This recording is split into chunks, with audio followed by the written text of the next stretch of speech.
ڕۆژی شەمە و بەرواری 12/5/2018 هەڵبژاردن بۆ ئەنجومەنی نوێنەرانی عێراق بەڕێوە چوو، تێیدا هاوڵاتیانی پارێزگای سلێمانیش چوونە سەر سندوقەکانی دەنگدان و بەشداری پرۆسەکە بوون.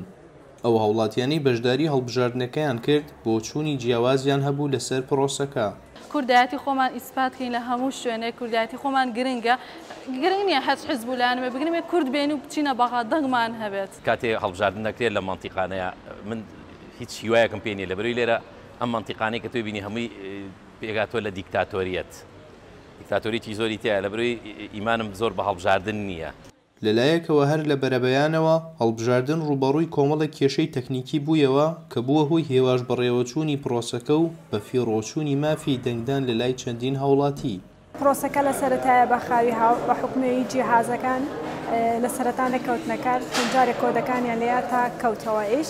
لەلایەکی ترەوە ڕێژەی بەشداری هاوڵاتیان لە پرۆسەی دەنگداندا لە ئاستێکی نزمدا ئەبینرا بە بەراورد لەگەڵ هەڵبژاردنەکانی ڕابردوو لە عێراقدا. 1720 دەنگدەری بەڕێز دەنگی داوە کە ڕێژەکەی لە 139 ئەکا، ئەمەش بەڕاستی یعنی دەنگدانەکە کەمە، یعنی بەڕاستی زۆر کەمە لە چاو ساڵانی تر و لە چاو ساڵانی تر هەڵبژاردننی پەرلەمانی عێراق. یاساناسێک پێی وایە کە هەموو مافەکانی کورد لە چوارچێوەی دەستوردا ئەکرێت لە ئەنجومەنی نوێنەرانی عێراقەوە دەستەبەر بکرێت کە ناوەندی بڕیار و دەسەڵاتی شەرعیە لە عێراقدا. بەدڵنیاییەوە لە ڕێگەی پەرلەمانی عێراق و دەتوانین هەموو مافەکانمان بەدەست بێنین، بە تایبەتی ئەو مافانی لە دەستوری عێراق چەسپێنراوە کە ئێمەش هەرێمێکین بەشێکین لە عێراق.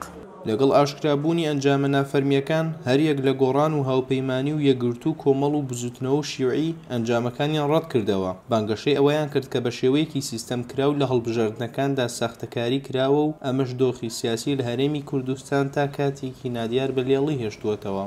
ڕێباز مەجید، دەنگی ئەمریکا، سلێمانی.